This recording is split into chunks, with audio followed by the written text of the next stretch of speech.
அங்கு கற்பகம் என்னும் கடவுளின் மெய்யில்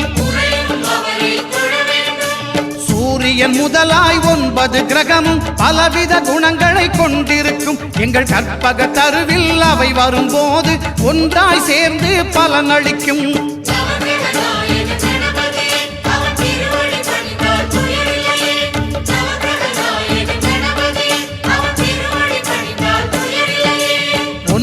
கோளும் ஒன்றாய் காண அங்கு கற்பகம் என்னும் கடவுளின் மெய்யில்